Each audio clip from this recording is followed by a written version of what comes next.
Welcome, everybody, once again to the Football Fandemic, where we are wrapping up and talking about, reviewing, and making analysis of everything that was Super Bowl, Pro Bowl, other bowl, and it'll be fun right here on the Football Fandemic.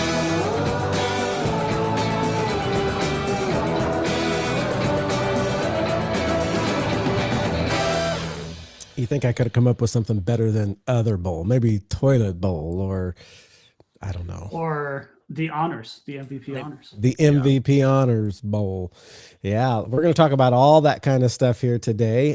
This is the one show where there's the big letdown. Football is in our minds now. We know real football doesn't come back till September. We have all the news, we have all the free agency and all of the draft and OTAs and news headlines, but the real football, everything now is just big hope, big speculation. It's going to hit every team now from now till September. But you know what?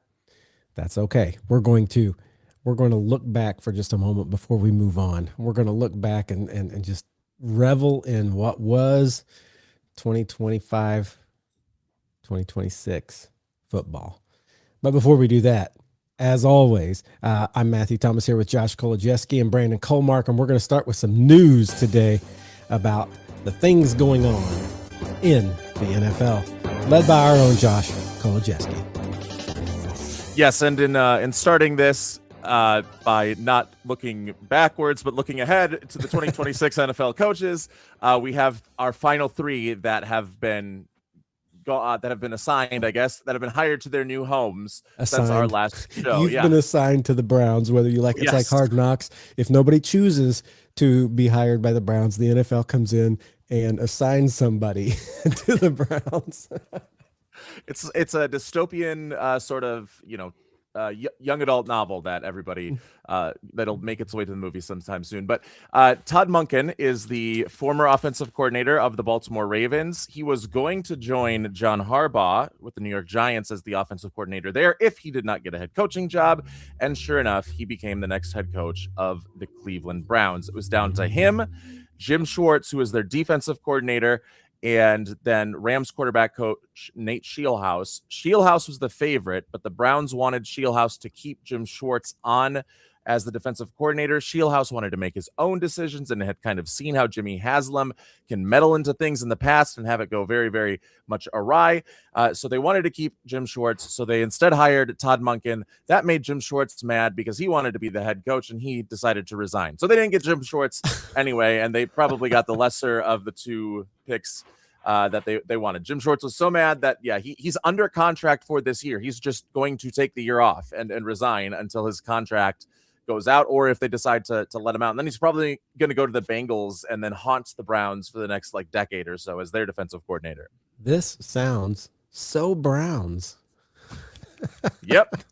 It all starts right from their owner. I think Jim Schwartz is probably the guy you choose. I thought that he was the guy that led the Lions to the 0-16 record. No, he was the guy that actually came in to replace that head coach, and he was the one that brought the Lions to the playoffs just 3 years after that 0-16 season for the first time in a decade. So he has had some success, and his defense was the lone bright spot in Cleveland this year. Yeah. But they decided to go with Todd Monken, who, when the Ravens played against the Chiefs in the AFC Championship game a couple of years ago, everyone was hating on Monken because he ran the ball 6 times throughout the whole game. So I guess what this means is Lou Anarumo is safe for a Colts comeback. Not that our defense ended entirely strong, but some of that was personnel, I like to hope. And Brian Flores also safe. How about your defensive coordinator, Brandon? How about him? Not safe. He is. What was the one thing you didn't want to happen this coaching cycle? Yeah, it was Jeff Hafley taking the job in Miami. Congratulations to Jeff, by the way. Yeah. We basically have the Miami Packers down there. Their GM was our assistant GM. Their head coach was our defensive coordinator. Their entire defensive staff is the Packers defensive staff from last season. That's awesome. And then here's my next hot take. Their next starting quarterback is going to be Malik Willis. There it is. Okay. You heard it here first. Jeff Hafley was asked in one of his first interviews. They're like, "Hey, Jeff, you might have a quarterback problem. Give us your thoughts on Tua." And Jeff was in a very respectful way saying, no one here on the team is guaranteed their position, the standard coaching job. We're going to analyze everything, see what we're going to do. And the people that are going to be starting week 1 are the people that competed the hardest and that were the best for this organization moving forward, which is like professional coach speak for, he's out of here, right? We know it was a fun mistake to have, an expensive mistake to have, but a fun one at that. Have a left-handed quarterback take the league by storm for a few weeks there in his tenure. And then one game, one game he had the offense put up 70 points against the Denver Broncos. That's not anything to laugh at. And then he's had other games where he's thrown 5 interceptions, and we're like, is this guy going to be doing anything worthwhile for the NFL? It's two very extremes, and I don't know if we have another comparison to that. So everyone they're back. No one's roster spot is safe. They're going to be looking at, hey, should this right guard actually be playing left guard? Should they be playing center? Are these the optimal people to have at safety? Maybe they need to play that star corner role. Maybe we need to move people back. Nothing is guaranteed. I think the closest we get to a guarantee is if you're a 350-pound defensive lineman, you're probably not playing safety. Just throwing it out there. They might run a 4-4. I'd be very impressed if they were running a 4-4. If you have a 4-4, 350-pound defensive lineman, put him at running back because he's never going to be brought down. That's right. So the Miami Packers are looking good. We don't have the exact schedule breakdown yet, but we do know one of the away games for Miami next season will be in Green Bay. Ooh. So we're going to have a little bit of rivalry there. I'm excited for that. It'll be a nice little homecoming for half of the Packers organization, right?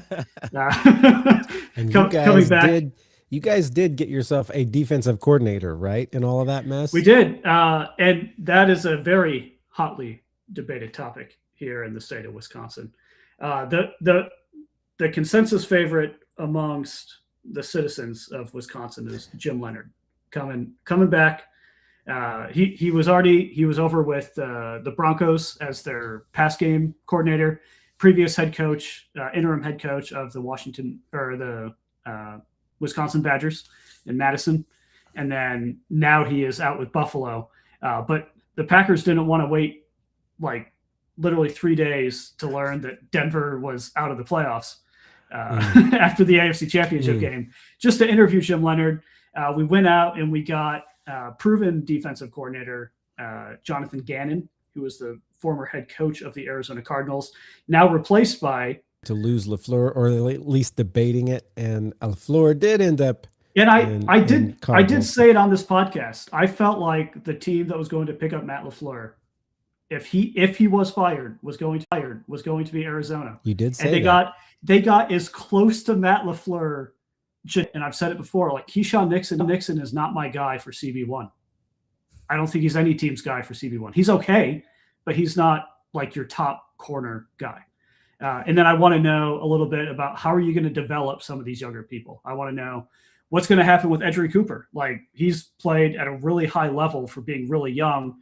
Are you just going to peak him there, or are you going to get a way to push him so he's arguably a second pro guy? Right? Second team All-Pro. Same with Evan Williams, another guy I like quite a bit. He's a ball hawk, and he is running all over that field, making some amazing plays. How are you going to maximize these guys? That would have been my first question, right? And then let's take a look at some film. Where did we mess up, and how are you going to fix our execution issues? On the defensive side, our execution issues were much slimmer than the offensive side. Mm-hmm. And I've not been shy to that fact all season, right? So how are you going to fix some of these things? I think Jim Leonhard would have been a perfect guy for that role, but I'm not mad about Jonathan Gannon. He was a part of the Super Bowl team for the Eagles before he took the job down in Arizona, leading their defense that we saw just decimate other offenses. And it's not super high end. It's not super flashy, but he's been able to step up in those roles, and he's proven that time and time again. So I'm fine with the hire, right? I think he has a lot to work with, and I think he can maximize what he's able to work with. I'm just a little sad Jim Leonhard wasn't given his opportunity to do there. The other confusing piece of the puzzle for Packers fans is, why on earth is Rich Bisaccia still employed? Why on earth is Rich Bisaccia?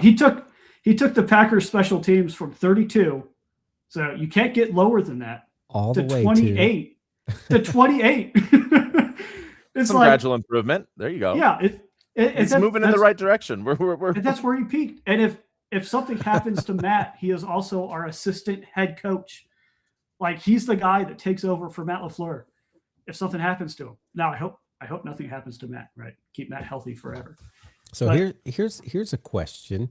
You guys used to have a quarterback, and he left, right? He went to the Jets, and he took with him, or got brought in, one Nathaniel Hackett, who was just joined up with Mike LaFleur as offensive coordinator in Arizona. Mm-hmm. Where do you think Aaron Rodgers ends up next year? Do you think he'll be with Mike McCarthy, or do you think he'll go down there with LaFleur and Hackett? I think the M. LaFleur Hackett would be a fun thing to play with. Obviously, Aaron's going to go wherever the darkness ayahuasca takes him, right? that we know that for certain. There's not certainties in Aaron Rodgers' life, but we know that's one of them. So if it takes him down to Phoenix, right? It's kind of like a JJ Watt thing. You know, he went there. He's like, we're going to win a Super Bowl. I do like Aaron Rodgers playing with Marvin Harrison Jr. Like, Aaron's like still got a pretty decent arm. It's not terrible. I mean, it's not like 2014 Aaron Rodgers, but it's still like top of the league arm talent. And you could do a lot with Marvin Harrison Jr., who, just to be honest with you, like, Kyler Murray is just not that guy. Now, Aaron's less mobile than Kyler, right? But Aaron's much smarter than Kyler. He knows what's going to be coming to him. And if you ask me, I think Aaron kind of liked the LaFleur system, the LaFleur offense. And if you look at where Mike has gone in his career, it's basically everywhere Matt was except for Tennessee, right? Matt went to Tennessee for a year as the offensive play caller, leaving Sean McVay, right? And then took the Packers job right after that. And he just never went to Tennessee. He was just with Sean McVay this whole time. And now he's blossomed into an NFL head coach. So I think it's a possibility. Realistically, I think if he comes back, he's still with Pittsburgh. That's kind of where I'm seeing the reporting come back. I think he liked it in Pittsburgh enough. And I don't know if he's still holding on to, at one point, and this was when he was still with the Packers, he wanted to be like one of these guys that was just a one organization, and that was his career, right? Those are hard to get. That ship has sailed, right? But I don't know if he's trying to minimize that. Like, does he want to have 4 organizations under his belt, or is he fine with acknowledging 2 of the 3, right? We know which one he's not going to acknowledge, and just minimize that. If he's going off of a historic thing, like, you don't really get a much more historic franchise than the Pittsburgh Steelers. Like, there's a couple up there, the Packers included. The Cardinals the Cardinals are the oldest active team in the NFL, right? But it's not. It doesn't bring that robustness of the Pittsburgh Steelers. It doesn't bring the robustness of the Green Bay Packers, right? Because they were the Chicago Cardinals and then the St. Louis Cardinals, and then they went to Arizona. He could say, I took something else from Chicago, the Cardinals. Well, okay, that's a reach. He could. I think he stays there. I don't know what they're going to do to build around him, right? I don't know exactly where his relationship is with Big Mike over there. But Mike McCarthy is going to die in that position. Like, they're just not going to get rid of a head coach like Mike McCarthy, right? Now, of course, I said that with like him in Dallas. Like, it was going to be him or Jerry, like, biting the dust first, and like Jerry just got rid of Mike. So it could happen. That was basically the quickest Jerry has. Jerry has gotten rid of a head coach in a long time. Yeah, Yeah, I think it ever. it was like the quickest since Jimmy Johnson, actually, like of all people, because they hated each other. Actually, he might have been there a little bit longer, but he was gone before their third Super Bowl. But I think Aaron Rodgers probably is going to stay in Pittsburgh as well, because there was some reporting that whatever tensions there were between Mike McCarthy and Aaron Rodgers, those have subsided enough to the point where they would be fine coaching and playing with one another. So that's a possibility. But I do think it is a concerted effort by Arizona, like a very obvious concerted effort when you bring in, especially Nathaniel Hackett, who Aaron Rodgers has basically begged to have with him everywhere he's gone. I think, and like you said, Marvin Harrison, but not even Marvin Harrison, but Trey McBride, who just set a huge record in most catches in a season by a tight end. And you also have Michael Wilson, who had a huge season when Marvin Harrison was out. So there are weapons there, and the offensive line has some pieces. They gave up a lot of pressures, but a lot of that was Jacoby Brissett and Kyler Murray holding onto the football. They have the number 3 pick. They can spend that in offensive linemen, refine that offensive line, and maybe give Aaron Rodgers the best O-line he's had since leaving Green Bay. Because if he can get that, the reason why he throws so quickly is because he doesn't want to be hit. I mean, who can blame you at 40 plus years old? And the Pittsburgh offensive line and Jets offensive line didn't always do a great job in protecting him. So he was always forced to kind of just go short. And that might be different if he gets some play in Arizona. Now, my question is, and this is for the two of you. Let's make the assumption Aaron is the Cardinals quarterback. How long until Randall Cobb is on the roster? Before training camp? Over under 4 weeks, right? Yeah. Or Alan Lazard. Like, that's the other option, right? MVS probably out there too, you know. Oh, yeah, MVS. Maybe Aaron Jones leaves Minnesota. So comes down to the Jets, they didn't get a new head coach this year, did they? They got a set of new coordinators, I think. Oh, yeah, one of those was Frank Reich, wasn't it? That it was. I forgot about that.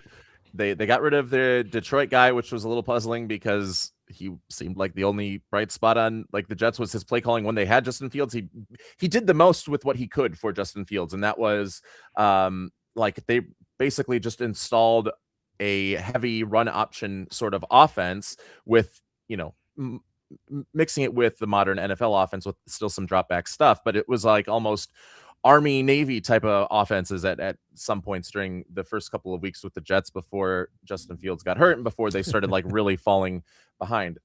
I don't know. Frank Reich, I mean, he's been fine. He was at Stanford last year, kind of helping out Andrew Luck because their head coach like had to leave in the middle of fall camp or whatever. And so he said, okay, I'll head coach for the year while you guys get all your P's and Q's all set aside. But yeah, I don't know how it's going to work because it's not a figurehead offensive coordinator. Like if it was Ben Johnson bringing in Frank Reich, it's a defensive guy bringing in an offensive coordinator. So he's going to control that side of the football. Right. Well, we'll see how that one goes, but we still haven't talked about the last team to get their head coach yet. And that team is the Las Vegas Raiders. They are getting Clint Kubiak, the offensive coordinator of the Seattle Seahawks, the son of former Broncos head coach and Texans head coach Gary Kubiak. He is going to take over. He's going to bring his outside zone system to Las Vegas. They're probably drafting Fernando Mendoza. And it's going to, I think it's a good spot for him. And I think it gives Fernando Mendoza a higher chance for success in the NFL. When you build the offense around that outside zone game, you can bring in athletic offensive tackles, offensive guards that can get on the move in order to cross the face of the defender in front of them and seal off the outside. That will allow Ashton Genty to have a couple of more holes. And he had a negative yards before contact throughout most of the season where he was being contacted in the backfield. If this is a guy that can get the holes and get lanes to run through, he's going to be a good running back. He's going to be able to bowl some guys over, and he has good contact balance, and that allows your probably rookie quarterback Fernando Mendoza to be protected a little bit more with play action. And I mean, Rashid Shaheed is a free agent. Rashid Shaheed has followed Clint Kubiak everywhere, basically. So you probably maybe get a deep shot opportunity, deep shot weapon there as well. They drafted 2 wide receivers last year. None of them made much of an impact, but they also have Trey Tucker. They have 2 really good tight ends with Brock Bowers and Michael Mayer. So there are things here, but there's still a lot that needs to be fixed. Like the wide receiver core, while they did draft them, like neither of them were great. You still need to see that potential, and they're not the guys that Clint Kubiak drafted, so they might not even have jobs for very long in within the organization. So the offensive line was brutal. The defense altogether was terrible, and you're starting from a tough spot. But I think at the very least, it doesn't ruin your number 1 overall pick, your quarterback. Yeah, I was gonna say there's a lot of stuff to work on there in Las Vegas, but we'll see how he did. He obviously did a good job in Seattle, obviously, and we're going to talk about that right here in a moment. But it'll be interesting. I don't know. It seems like it'd be really hard to go from the Super Bowl winning team to the team with the first overall pick. It happens, but you have to set your expectations right. Now, he's probably going to be talking about our expectations are high. We can do this, rah, rah. I don't know what's going on really in his head, though. So. Yeah, and he still hasn't chosen his staff because he couldn't be officially hired until yesterday. So we still got a lot to see how all of that plays out down there in Las Vegas. Well, I don't want to. Well, before we get to the Super Bowl, I almost jumped right there. Let's talk just a little bit about the Hall of Fame class that was officially selected. And since the time we've last got to be on here due to my sickness, I think it would have been after that anyway. But Hall of Fame class was selected. What are y'all's thoughts on those going into Canton here in August? Yeah, I think we predicted 4 of the 5. I think they only elected 4 modern candidates when typically they can elect 5, and then Roger Craig was on the ballot that Bill Belichick got snubbed on or whatever because they wanted to make sure Roger Craig got into the Hall of Fame, and they're like, okay, Bill can wait a year. So they got Roger Craig in, I think, on his last year of eligibility, and then they only chose 4 of the 5 guys that got to the final room of the modern finalists, and that was Adam Vinatieri, Luke Kuechly, Larry Fitzgerald, Drew Brees. Those were all guys that we said on the show we're going to make it. So we are excellent prognosticators. Now, what I don't understand, I know there's not a set number, but 5 has kind of been what we've seen. Why not lessen that wide receiver logjam? I mean, you had Torrey Holt, you had Reggie Wayne. Obviously, I would have wanted Reggie Wayne, but I think Torrey Holt was a good one too. And there's only going to be more and more wide receivers kind of thrown in that mix. Why not? If you're going to only pick 4. Yeah, and the way they do it is they whittle down 15 to 10, and then they continue to talk about in 10 to 5, and then it's a yes/no vote for the 5 guys that are left there. And if you look at the list of the 15 finalists that they whittle that down from, I would say most of them are going to be Hall of Famers, if not all of them. And so it's a little weird once you get to that room of 5 where you only select 4 when unless you accidentally brought in a guy that was first ballot to the 5 and you just didn't want to make him a first ballot Hall of Famer because he didn't match like Fitzgerald and Drew Brees. But even that would be like a completely silly, ridiculous idea. Once you get to that room of 5, more often than not, over like the last 20 years of Hall of Fame voting, it's been all 5 of those guys have made it into the Hall of Fame. Yeah. So I don't understand. Yeah. But Torrey Holt and Reggie Wayne were certainly deserving. There were a lot that, I would have liked to see in there. I would have liked to see, Kevin Williams with his 4 All-Pros and is the only defensive tackle with 4 All-Pros not to be, besides Aaron Donald, who's not eligible yet, to not be in the Hall of Fame. So, I feel like a lot of people have a bone to pick, and that's not even mentioning the Bill Belichick snub. One of the greatest coaches in NFL history, the greatest coach probably in the 21st century. And maybe that has to do with like a little bit of Spygate. I don't know exactly why he didn't get in, but I know like it's voting oriented. if I'm Canton, I'm making an exception and saying, okay, I know you guys didn't vote for him, but like this is our Hall of Fame. We're actually going to let him in. We're going to change our bylaws a little bit because I think it ruins the credibility of the Hall of Fame rather than hurting Bill Belichick. And I mean, maybe with an ego he gets hurt, but I think more than anything, it is you've lost a lot of credibility telling the story of football as the Pro Football Hall of Fame. Yeah, especially when you just leave an open slot. Yeah. I know Bill Belichick wouldn't have fit in that open slot because he was coaching, right? And yeah, he was with the same group that Roger Craig was in. Right. But yeah, I have no problems with any of the guys that got in. But it feels like it was weird that there were less people than probably could have been put in. Yeah.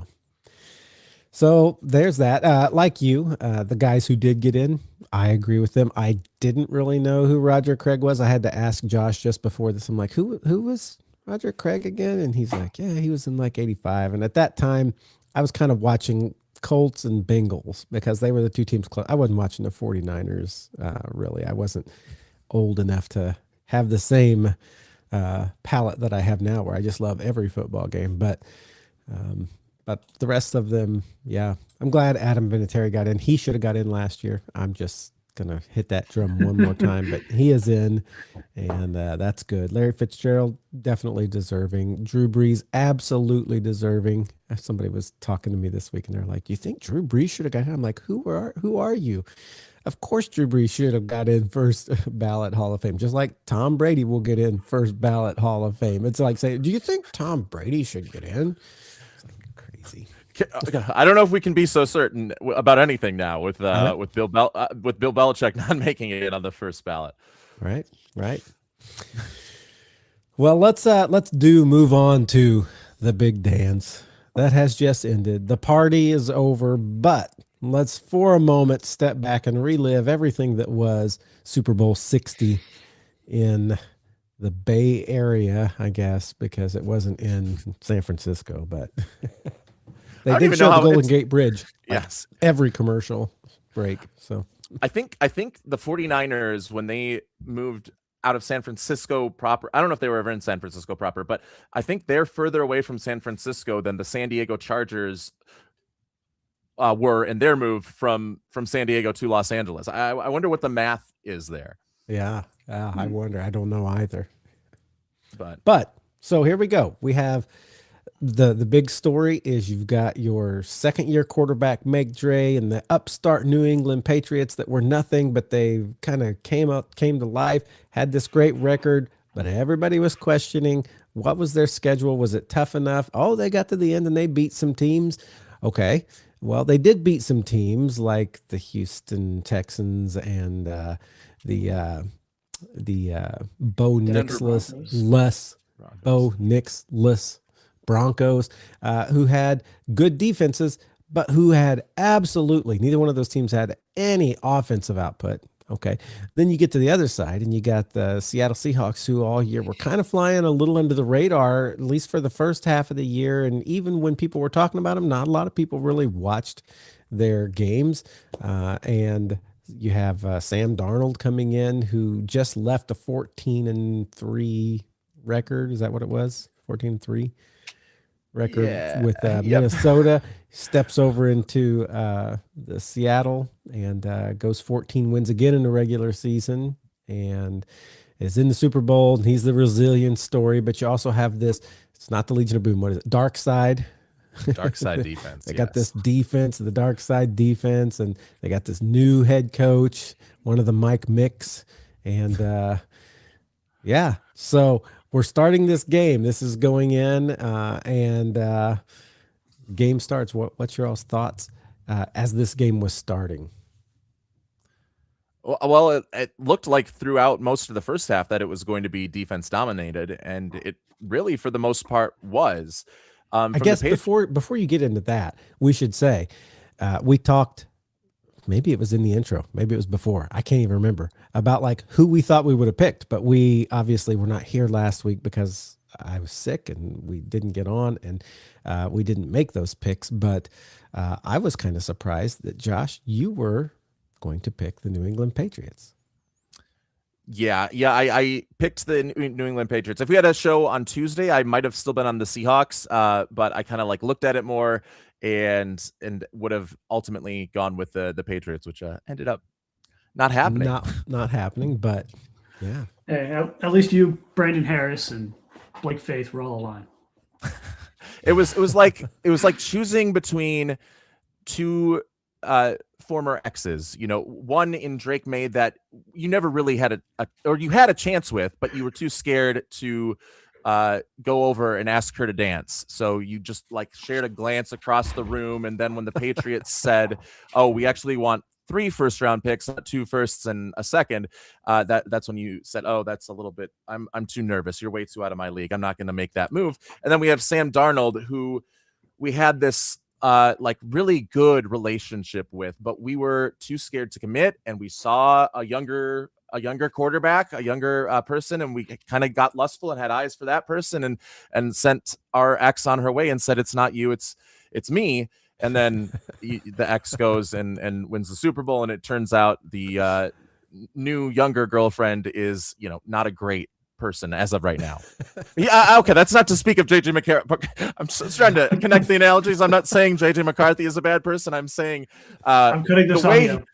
The way you played quarterback in this analogy compared, I'll leave it at that. But that's what I meant. I didn't mean it's to a good disparage analogy. the character. Good analogy.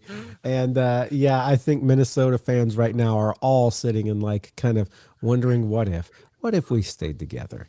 Where would we have been this year? Because the big thing last year was, oh, he played great all year. At the very end, he starts seeing ghosts again. He's never going to be the guy who can take you all the way. And now you're sitting there watching him like hold up the trophy.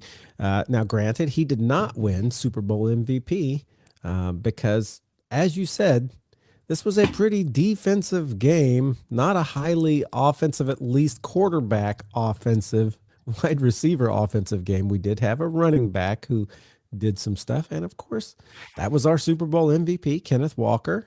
Good for him. I really thought after he didn't, they called back that play where he would have had that last touchdown. I thought, oh, are they going to like not do that now? I was trying to think who is going to be the MVP. It really should be like the whole defense, Seattle's defense. But how do you do that for Brandon has a contrary view here. The MVP, and I said this the entire game. Wait, I'm going to guess. I'm going to guess that you're going to say the kicker. Yeah, you're right. Jason Myers. The whole game, he was the guy that propped the team on his back when he needed to. And if we were on the Pat McAfee show right now, Pat's kickers get no respect. And he broke the record for field goals in a Super Bowl. He had really 5. Yeah. 5. And he went 5 for 5. Never missed. That's 15 points. Yeah. And plus the 2 extra points. Plus the 2 extra. Yeah. And neither of those touchdowns were like going to put them over. The thing that 17 put them over, of their, how many points did they end up with? Was it 29? It was 29-13, the final score. Yeah. So over half of their points. 17 of their 29, him. Yep. Yeah. They scored the first 4 scoring drives were all field goal drives. They were up 12-0 at one point before finally getting a touchdown to go up 19-0. 19-0. And a garbage touchdown at that. Like, it wasn't even that impressive. Like, it was just Sam the Darnold defense falling apart, right? So it's like, oh my gosh. Yeah. Jason Myers snubbed. Jason, come on the podcast. We'd love to have you on. We'll talk about like your perspective on why you should have been Super Bowl MVP. Yes, maybe league MVP. Like, you had a great actually, season. After you started talking, I do remember thinking that through the game. It's like the kicker really needs to be the MVP of this. And I never even thought about the fact that he broke the record for number of field goals kicked and didn't miss any. And yeah, that probably should have been. Now let me paint this picture. I want you to take Jason Myers off of the Seahawks. Just throw him into Green Bay, right? Let him be our kicker. You take Brandon McManus, you throw him onto the Seahawks. They now have 17 fewer points. That's a much closer Super Bowl. And in fact, they lose by 1 in that instance. Yeah. So I mean, I'm just saying. I'm just saying. Truth. And the truth is, so what did Walker end up with stat line wise? He had like 120 some yards, 140. Yeah, he had a good game, like for a running back. And a touchdown. So he had 135 yards, no touchdowns. No touchdowns, right? Because they had one offensive touchdown that was to AJ Barner. Then they had the defensive touchdown by Uchenna Nwosu. But yeah, he had, I think, 86 yards at one point in the first half on the ground. And I don't know if that was a Super Bowl record, but throughout the first half, he was the difference. Him and Jason Myers were the difference makers between what these two teams were able to do. Whereas Sam Darnold really wasn't able to do a whole lot. Drake May also wasn't able to do a whole lot, but also the Patriots running game was getting nothing going. And the only difference between the two of them was that Kenneth Walker had a really good game, and he did it not like he usually does, which is bouncing it to the outside when anything, comes his way. They, on outside zone runs, they were actually a negative EPA. It was the inside zone, which is typically Zach Charbonnet's sort of run concept, but he's been injured. It was that when he really had his most effective performances in that. It requires you to press one hole to try and get the linebackers to bait into that hole and then kind of slide right behind the offensive center or guard in front of you and go to that other hole. And he hadn't done that a lot throughout the course of his career. And in this game, he did it. They mentioned like him looking like Le'Veon Bell at times because of his patience. And that was completely correct. Like that's exactly what he did. And he had to change his ways to be, to make up for the absence of Zach Charbonnet and to be the lead back throughout the postseason. And he was able to do just that.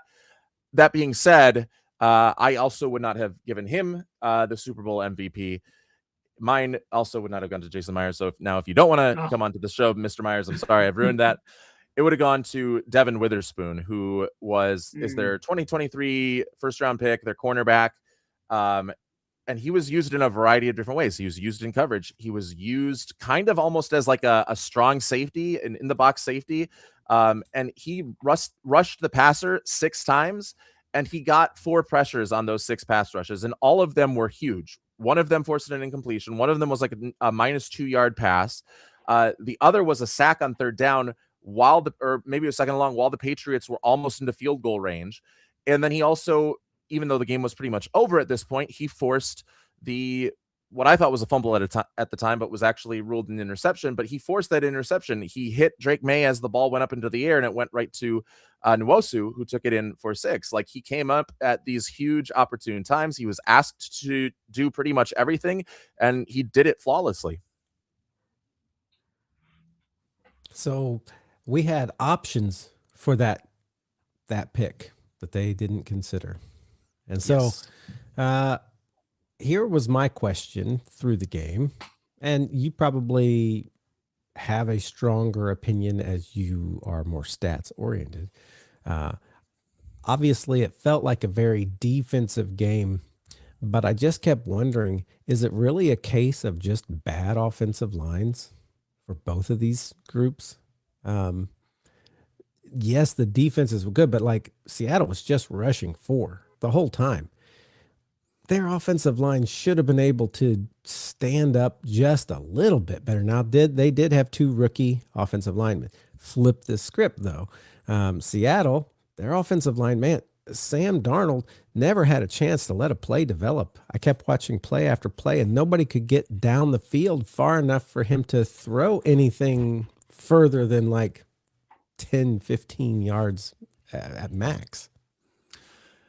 Yeah, to me, it played out a lot like the Texans-Patriots game, except in crucial moments when he was being pressured already, Sam Darnold didn't make the back-breaking mistakes that C.J. Stroud made 4 times in the first half. Because remember, that Texans team was still in the game in the second half after the 4 interceptions. They were still down only 1 possession in the second. And win it. For a minute there. Oh, say that again. You're back. No, I was just saying that they had a chance to go win. The Texans did, and they weren't able to. This one was just, okay, now you're not playing a quarterback that's going to give up the game, trying to make big plays early on. which is something in the past and even last year we saw from Sam Darnold, that he could be that CJ Stroud like player.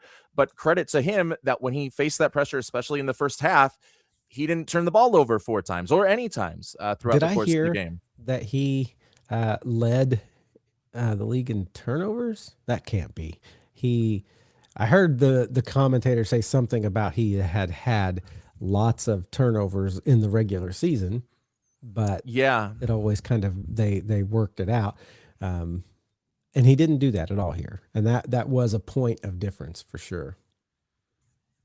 Yeah, I don't know for sure, but for going back to the offensive line point, yeah, like you are right. Like Will Campbell was not good.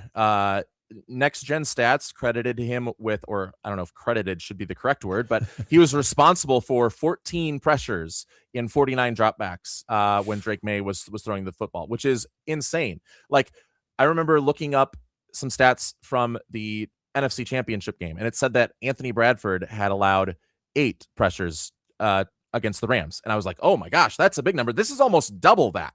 Yeah. And while Seattle didn't blitz often, when they weren't blitzing, it was a lot of simulated pressures. It was a lot of zone blitzes where a couple of guys on the defense are dropping out. Maybe you're overloading one side, and it was kind of on Drake May to fix that protection because he was giving mismatches as well. I mean, not only was Will Campbell having a bad game, but it was on Drake May to see what was coming, mix up those protections, and he wasn't able to do that. Part of that was because Seattle disguised their rushers so well. Like every single time Devin Witherspoon came in to rush the passer, like you couldn't tell until the very last second when Drake May would have already gone through his pre-snap reads. Like he timed it perfectly every single time and always just made a beeline into the backfield. And then there were 7 blitzes that Seattle had in this game. And that's essentially what pretty much won them the game. The Patriots had against those 7 blitzes, a minus 14 expected points total. So, which is basically like the expected points is where you are at the start of this drive and start of this play down in distance wise. This is how much probability or how many expected points based on averages of NFL history where other teams have been at this instance. This is the average points that you would score starting from this very moment. And they lost an average of, or a total of 14 points on just 7 dropbacks. Their blitzes were well timed. They were well schemed. They did this thing where they would bring, they would show their front to be even up at the top. They'd have 2 offensive linemen on each side, but then they drop everybody off from one side of the defensive line, bring the 2 defensive linemen at the snap all the way over so that they were bringing the guards and the center with them to one side, opening up 2 guys blitzing in from depth, and your typical edge rusher also coming in against 1 tackle and maybe a running back or tight end that's chipping for protection. And you're going to win that every single time. That's why the pressure got there so much. They ran that time and time again. And you'd think eventually either Josh McDaniels or Drake May would have found a way to counteract that. And to see that they were going to just continue to spam this, especially in 2nd down and long and 3rd down and long situations. But they just never did. And they never had any answers for it. Setting up a screen game did not happen. Taking the short, easy, hot route did not happen. There were a couple times where, maybe more than a couple, but I know there were a couple times when Drake May could have had more time. It was not one of those blitz times, and he was already afraid. He had been like rushed early, and then the whole seeing ghost thing. I think he was there. He was throwing the ball before he had to, throwing it badly, throwing it away. And I just kept thinking, why are they not setting up some little short routes that he can just get this to? And it just seemed like they were never doing that. To counterpoint that, Sam Darnold, a few times they were in his face or on him, hanging on him, and he would make either a not backbreaking mistake, or he would make a good throw that may or may not have been caught. The wide receivers had some of their own troubles in this, it seemed like a little bit. And I thought there was going to be a time where Njigba or Cup, Rashid Shaheed or Cooper Cup. Cooper Cup. Were going to just like break the game open. I thought you're going to get one big throw. These guys are going to catch it, and suddenly things are going to open up as they just quit, like just rushing. But that never happened. I mean, Cup got a few catches. I wouldn't call them huge. I mean, like long. They may have been huge at the time just to get those yards, but. Yeah, Cooper Cup got himself another Super Bowl ring. Did he look amazing doing it? Not necessarily, but hey, they won, right? Yeah, they got the job done, and he had that big catch on that first drive on their field goal drive where he kind of caught it on the sideline, but we weren't sure. Oh, did he actually catch it? But then by the time they had already gotten up there, and then, but Drake May was also like just terrible. Probably the worst game that he has played as a pro, and he was. But I mean, it's the Super Bowl, and it's his second year. He's young. I give him some leeway for being like nervous as all get out. Yeah, he was getting hit a ton, and I think even Mike Tirico and Chris Collinsworth were kind of like baffled by it because they can see the whole field and they can see that there were times when there were open receivers, and Mike Tirico even said while he was being pressured, before he was sacked, he's like, he's not pulling the trigger here. He saw that he had wide receivers. I haven't gone back to look at the whole film to see, but I think the performance was worse than the stats indicate even. Although he did have randomly then these two perfect throws in there that kind of kept them in the game a little bit longer. Those two, like one right after another. Look scary for Seahawk fans. You're like, oh no, they're heating up. Things are going to bust open, and it's going to just totally be the Seahawks in control for 98% of the game, and then the Patriots come back and win it. But that did not happen. But those two throws made everybody nervous. Yeah, but I mean, teams don't usually, win when they're down 19-7 in the fourth quarter in a game that involves the Seattle Seahawks in the playoffs, right, Brandon? I don't want to talk about it. all I've been hearing all week is 2014 so far back. All I've been hearing all week since yesterday is that. Phillip Rivers took Seattle right to the end and almost won. If it wasn't for 40 seconds, because Drake May did not do that. No, he did not. But I thought defensively, it was kind of like a fun game to see what Mike McDonald and New England were doing. Even on New England side, Craig Woodson and Christian Gonzalez, also cornerback from that 2023 first round. They were kind of like 1A, 1B, and they both had huge games. Gonzalez with a bunch of pass deflections, and then Craig Woodson was just everywhere, stopping the run whenever they did stop the run. If they ran it away from Craig Woodson, then it was a big run. If they didn't, then Craig Woodson was able to come in and make a play. He had 7 stops, I think, at or behind the line of scrimmage. So that was good. But the offense, namely Drake May and Will Campbell, were just putrid. Yeah. Credit to the defense because they were both playing aggressively. When the New England Patriots came out right in the beginning and jumped like 4 or 5 throws, almost intercepting balls and at least knocking them down, I thought, oh my goodness, if any one of those get intercepted, this is not going to be good for Seattle.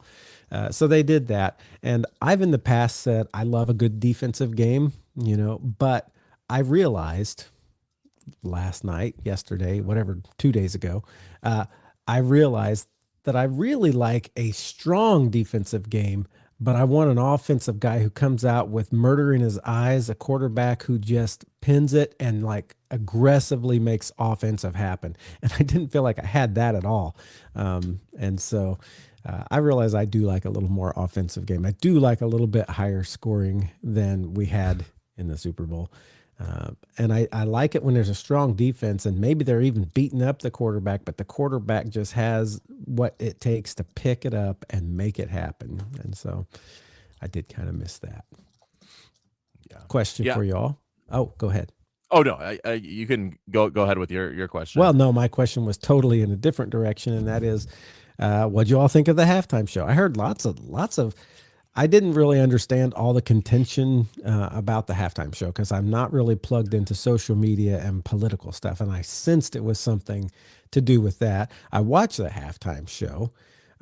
I tend to like, there's this Latin guitarist I always listen to. I liked the beats and the sound. I didn't understand the words, obviously. I was a bit confused being from Illinois. I thought they've set up a cornfield in the middle, and then I realized it wasn't supposed to be corn, I don't believe. And then I there think was it's a like sugar light. Okay, oh, there you go. And then there was the light poles. They were working on the transformers there for a while, and he climbed up, and I'm like, I don't get the theme, but I thought it was fine, but it felt short to me as well. Did it feel short to you, or was that just my perception?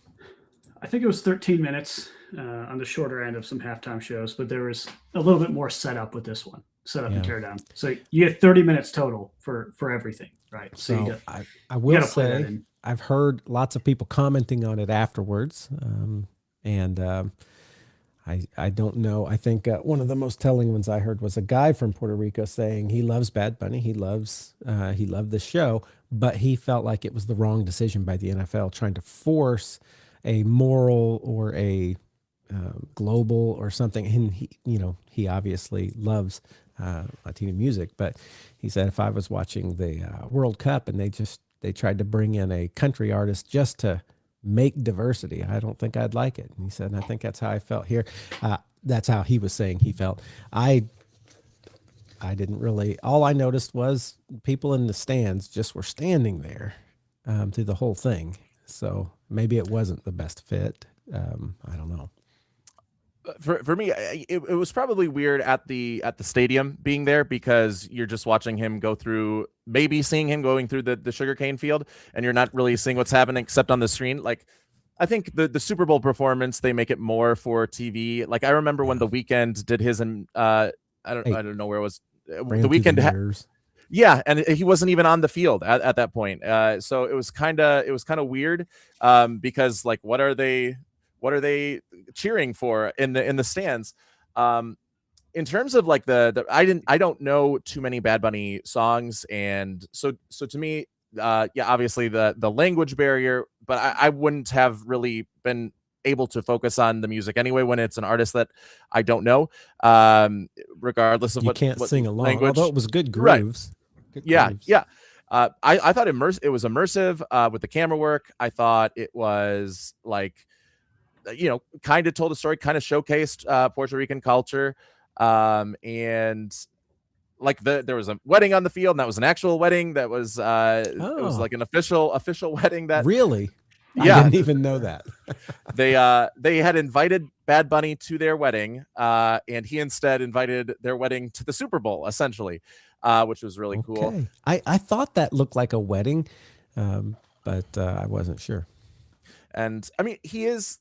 I guess he's the most streamed artist on Spotify, so I don't think like it had to do just with the whole diversity aspect. And even so, we've had like Jennifer Lopez and Shakira, and we've had bands from England, like The Who, and so we've had folks, even though Puerto Rico is an American territory, we've had folks that are not Right. from mainland United States come in. And for me, I mean, that there was really no big controversy to it.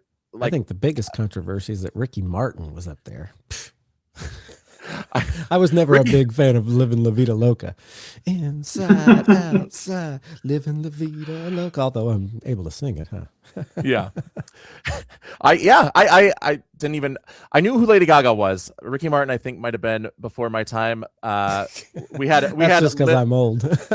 we had Livin' La Vida Mickey on our CD player, as the Disney version of Livin' La Vida Loca.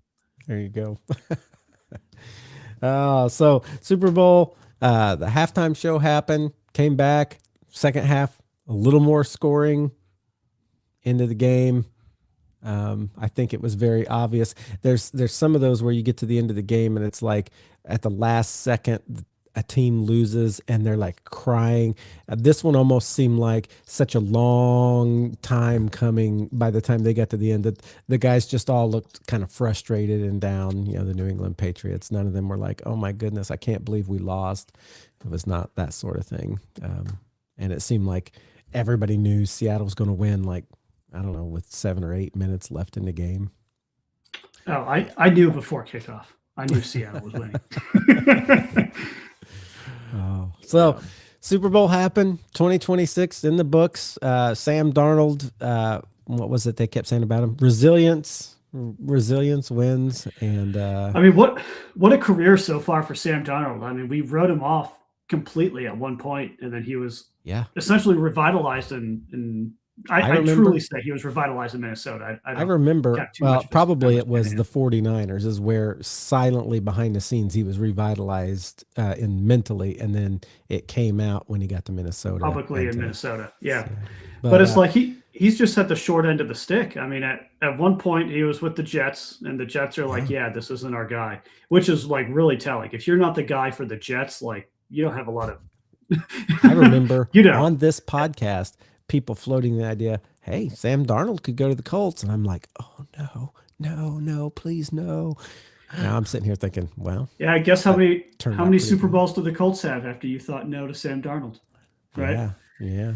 And Seahawks fans welcomed him with more open arms. But you got Indianapolis Jones. I mean, that's also not a bad quarterback to have. You just got to keep him on the field, right? He's just got to stay healthy, and there's got to be some more depth and a whole bunch of other things. But like Sam Darnold was also a Panther at one point. Like he didn't work out for like two of the worst organizations in the NFL. Right. And it's like to come out, and I'm sure Josh was ecstatic when he went to Minnesota. You're like, what are we even doing here? Right. And then he played pretty well. You're like, okay, there's a little bit of hope here. Right. Not JJ McCarthy hope, but there's hope. He was just going to be the fill-in until you got your girl back. And then, well, because we got him before that draft, and I thought it was going to be a Sam Darnold, Drake May quarterback room for that first season, because there were like some reports from like anonymous, but somehow like credibly connected almost Twitter folks that was like, oh yeah, the Patriots and the Vikings have a deal in place. Like right after the Vikings got a second first-round pick. I mean, it turned out not to be true completely. There was an offer on the table, but the Patriots backed out. It seemed like Robert Kraft had gotten involved in that and made sure that they took Drake May, which, I mean, Robert Kraft, good on you, because the Giants were also wanting to get up. I think it might have ended up being a bidding war had Robert Kraft just not stepped in. And instead it was a Sam Darnold, JJ McCarthy room. Then McCarthy gets injured, so you're relying on Sam Darnold all year. It was the least excited I had ever been going into a football season. And then he really played well throughout the course of the season. He had some hiccups like his 3-interception game against the Jaguars. And then at the end, specifically, when he lost to Detroit and then got like against the Los Angeles Rams, it seemed like the Patriots just brought that same sort of game plan that the Rams did. Only this time, Sam Darnold didn't hold on to the football, run 15 yards back, and then fumble it. Whereas against the Rams last year, that's what he did. So that shows some maturity, that shows some growth, and a player that's continuing to not just rest on his laurels after one good season, like to continue to get better and to make sure that if he got to that spot again, he wouldn't crumble under the pressure. And in 3 straight games, he didn't. I wish that I would have looked back through the old, this was just me being lazy, I guess. I didn't even think about it till just now. Look back through those beginning, just before the season started, predictions, sort of expectations of the year, and then be able to look now and say, what was most surprising? What was least surprising? So just for a minute, if you can think back to like what you were thinking. Oh, I've got it. I will say a couple. One, I thought the Lions would not miss the playoffs. And boy, did I not think the Bears would win that division. That totally threw me for a loop. I would say I am not surprised that the Raiders were not good, even though I had a friend, Ezra, telling me all of the reasons why the Raiders were going to make the playoffs this year. I just didn't see it happening. And that turned out to be true. I feel like there was another one. Your Dolphins coach firing. I mean, you announced that like pre-season. But I messed that up. I messed it up. But that's not your fault, Matthew. I mean, he did get fired, right? He did get fired. Just it wasn't in your late. timeline. Yeah, you were thinking pre-week 8. Like week 8 was too long, and in reality, it was. So it was. They should have done it in week 8. They would have looked much smarter had they done it in week 8. But then did they land Halfley at that point? Like that's the question. That's the question, right? Maybe that was their plan all along. They're like, if we string them along, then we don't really have to have this interim guy, right? I thought Lamar and the Ravens were looking like a juggernaut, and that didn't happen. The Chiefs missing the playoffs? Chiefs missing the playoffs. Boy, if I would have known that, I would have been celebrating this whole season more. But and I know we talked extensively on Bo Nix, right? Like, is Bo Nix the guy? I think Josh's opinion at the time was no, and that's changed slightly, right? But I mean, I think if Bo Nix didn't get injured, I think they beat the Patriots. To be honest, I don't think Patriots make it to the Super Bowl if Bo Nix didn't get injured, and I think the Patriots end up in this Super Bowl against Seattle. Yeah, I mean, the Patriots, the Broncos. Yeah. Oh, and then I would have 100% been cheering for the Seahawks. And speaking of, I still am not sure if I mean, Bo Nix is the guy. I don't know if he'll be the guy from the 2024 NFL draft, but he's certainly given himself a pretty good place and is in a pretty good situation with Sean McVay. And we've seen now with Sean Payton. These last 2 years with Jalen Hurts and Sam Darnold, you don't have to be the elite of the elite, that very, very top tier of quarterbacks to win a Super Bowl if the team around you is built very, very well. Both the Seahawks and the Eagles have built through the draft. Like, if you look at the hit list of the Seattle Seahawks over the last 5, that's why I think the Vikings would not have made the Super Bowl if they had kept Sam Darnold. Like, we wouldn't be in a much better place, and people would have just been complaining that we wasted another year of JJ McCarthy, and of course he still would have gotten fired.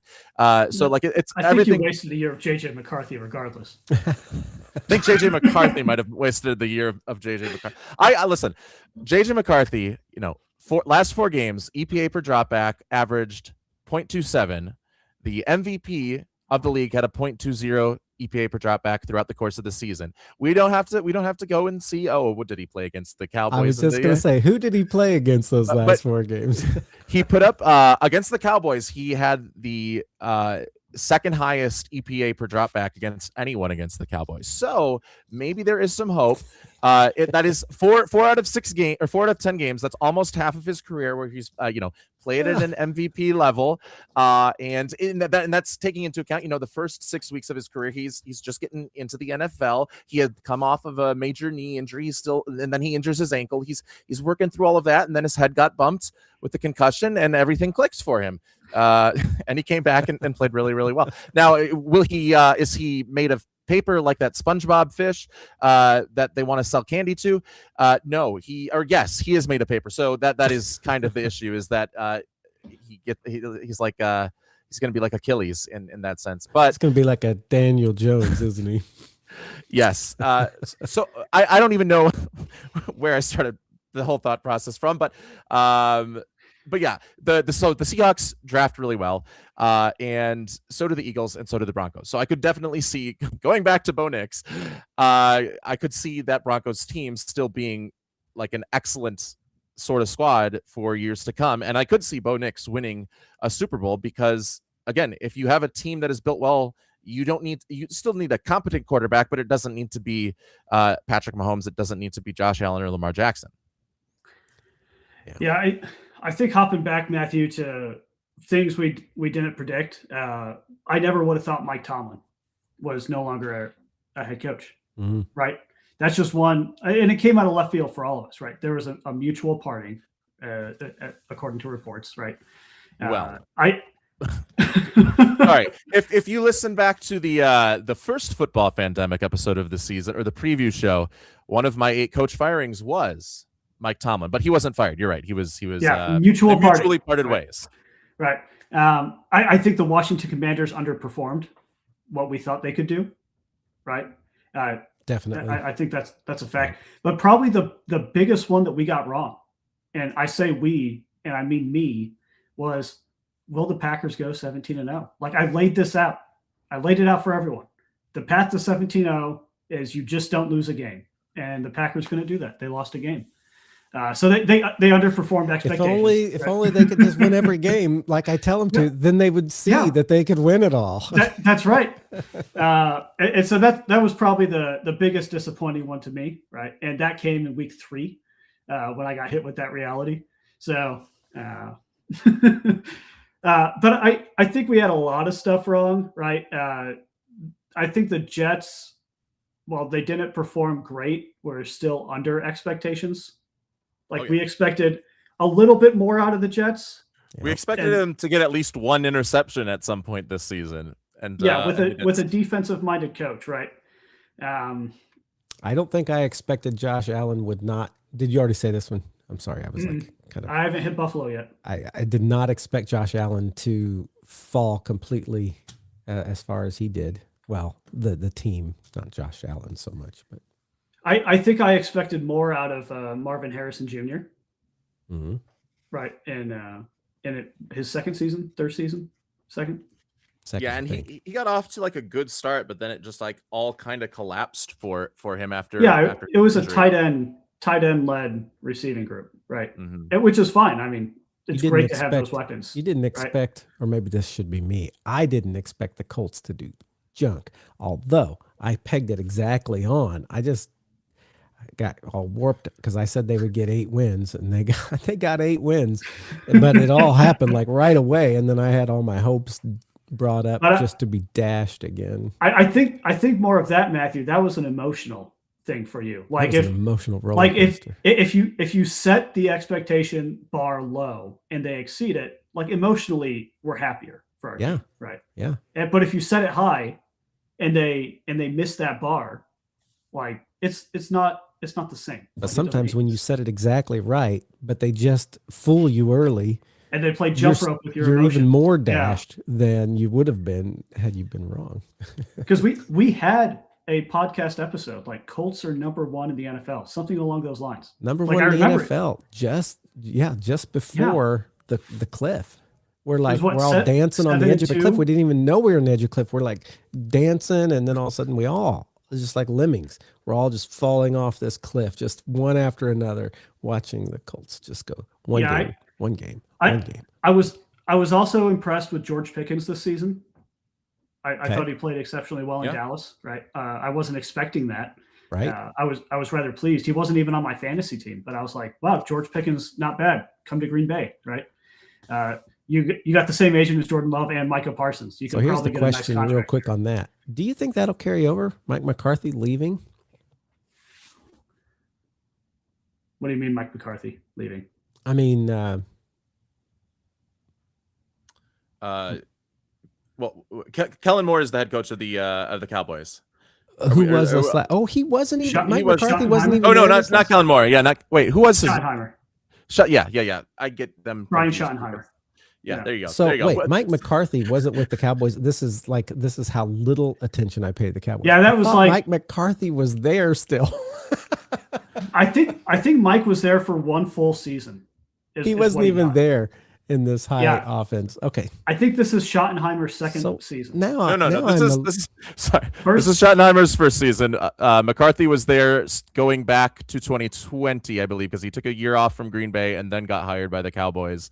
So okay, I'm even more confused now why Pittsburgh hired him, because I thought it was because of his great offensive look with the Cowboys. He did have a good offensive look until he had to use Cooper Rush in his last season, and then it wasn't great. But the Cowboys for a whole year out, and they're like, "This is our answer right here."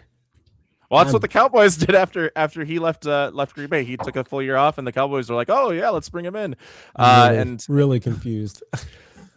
He did use Ezekiel Elliott at center for one snap at one point in time, so that was an interesting little design. But that's what brought the Rooneys on board. They're like, wait a minute, who's that under center? Yeah, this is an innovative offense. Yeah, innovation. The other one, if I hop into the NFC South, right? I didn't expect. We expected, I think, collectively Tampa Bay to kind of take that division. We didn't know much about Michael Penix, right? Or if it was going to be Michael, or if it was going to be Kirk Cousins. And I don't think Atlanta knew either, right? It kind of faltering back and forth. But Baker started off hot. Like all of his games were like 1-win games, and they were amazing to watch. Exactly, I remember like the Colts started huge, 8 wins early, and then. Yeah, and I think we expected the Browns to do what the Browns did. Like that was just. That's the stat line for the Browns. It's like the entire team is just Myles Garrett.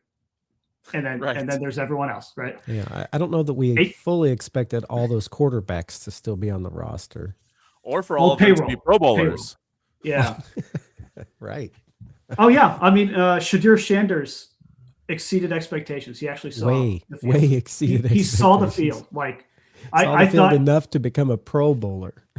oh my Yes. gosh, yeah. They had at one time they had 2 Pro Bowl quarterbacks for this season in their quarterback room because Joe Flacco made his first Pro Bowl as well. So Joe Flacco and they had 2. No wonder Kevin Stefanski got fired. They had 2 Pro Bowl quarterbacks on the roster, and he wasn't able to get it done with either of those 2 bona fide Pro Bowl quarterbacks. Like that is why he's brought in. He's brought in to lead the offense, and he couldn't get the offense running despite getting, according to the NFL, elite talent and elite production from the quarterback system. For shame. So good luck in Atlanta, Kevin.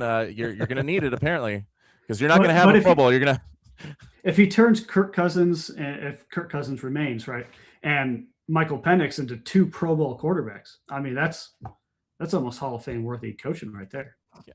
I did not see 3 teams from that NFC West making the All but the record Cardinals. that they made. I mean, not even just that they made it to the playoffs, but just the records they had, all except for those Insane. Cardinals.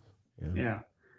I think we all missed on the Giants. Obviously, we all thought they were going to be really we good. all did. All of us in here missed on that.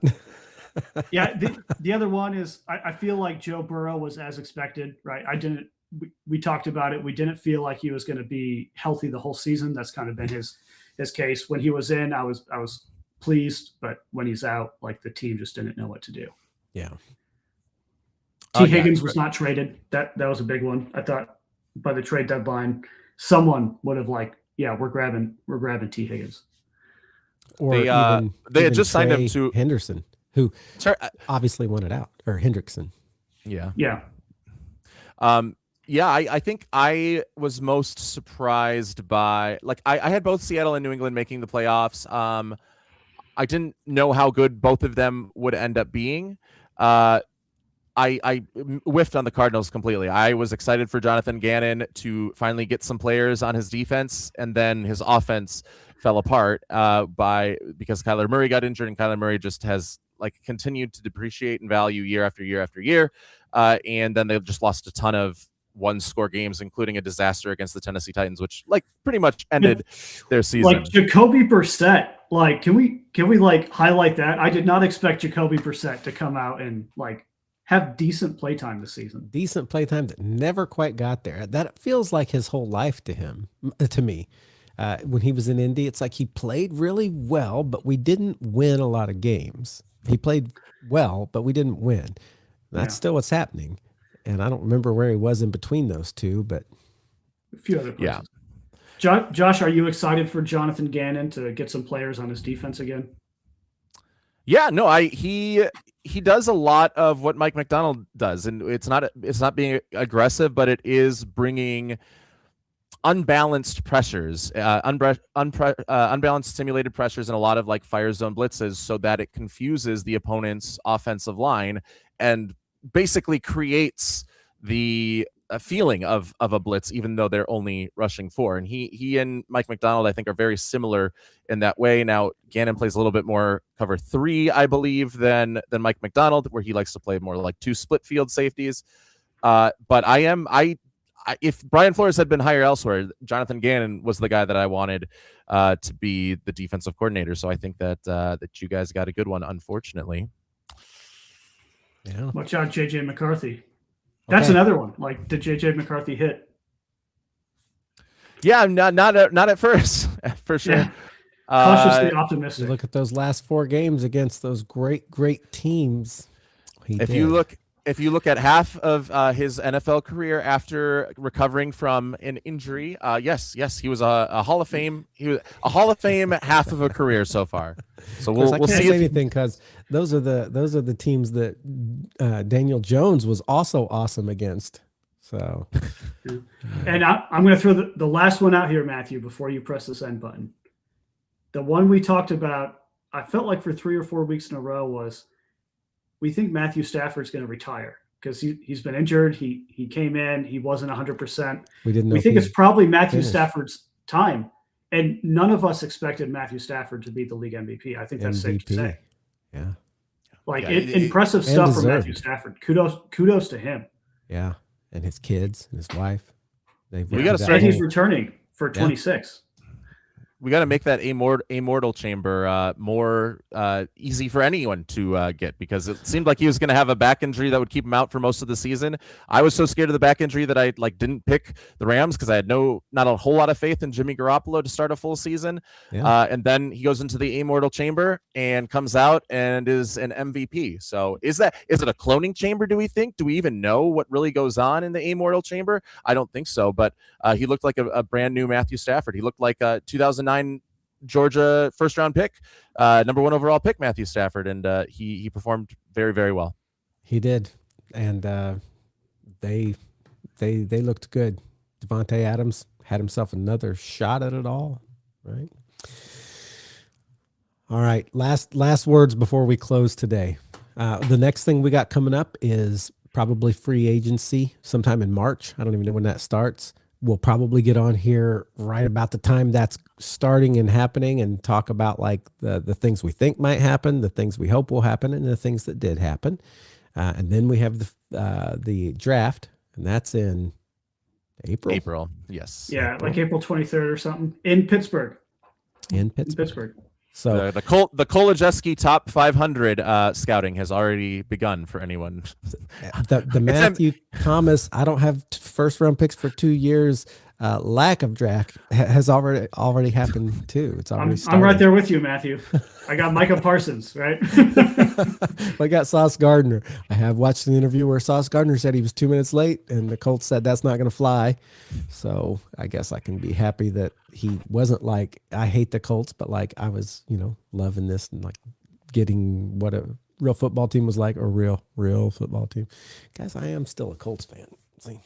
Still a Colts fan. We're going to hope for the best with Daniel Jones, which I fully expect Daniel Jones to be our quarterback next year. I fully also don't know what in the world's happening with AR. I have no idea. Absolutely. Because I thought this year, here was my deal. I remember saying, we should not be starting Daniel Jones. We should be starting Anthony Richardson. We need to know what we have. We were going through the year, and I'm like, oh, okay, we got Daniel Jones. But then Daniel Jones gets hurt, and I'm like, well, at least we'll get to see what we have in Anthony Richardson. Oh, wait, no. He smacked his occipital orb with a bar and a rubber band or something, and he is completely not going to even he's going to become a ghost. He's not even going to show up, and we're going to see what Riley Leonard is. Oh, he got a game in there. We got some others, Phillip Rivers show ups there, but I still have absolutely no idea what's going on with Anthony Richardson. And I know Josh wants him. I don't know what the Colts are thinking about him. If they're still like, he's our guy after Daniel Jones, or if he's our backup, or if he's our trade bait and we need to get a first round pick back, which is not going to happen, but can we get a second round pick maybe? If Josh wants to take on the blind quarterback project, I will let him. Like I'm okay sending a blind quarterback to Minnesota. I think hey, at this point, Jim McMahon was basically blind, and he won a Super Bowl. Here's the deal. That's in quotations. Like that's the 85 Bears, right? I think the most likely scenario is that we trade him and try to get back some picks to build around Daniel Jones. The thing that is going to make me super sad is if he really takes off, because I wanted to see him succeed in Indy, and to see him succeed anywhere else would break my heart. I would just be like, we had that. We let that go. It would break your heart more if it was like success for the Jets or something. I feel like right now, success for anybody would just break my heart the same. Yeah. It's I don't know how a fan would see their starting quarterback from the next year go on and win a Super Bowl with a different team. The I have no idea what that would feel. I don't like. know how. Yeah. Well, you just keep watching me in AR. Maybe you'll get a clue of what that feeling could be like. All right. Well, I think we're gonna free agency, draft, and then we'll talk in those episodes where we might be coming back as far as OTAs and trainings and beginning of the year and all that. But for a few weeks, this is going to be us signing off for the football pandemic. We are so glad you guys joined us to talk about the Super Bowl, to talk about what could be coming, what our expectations, all that stuff. We'll see you again in March. keep your ears and eyes open. See you guys then. Bye now.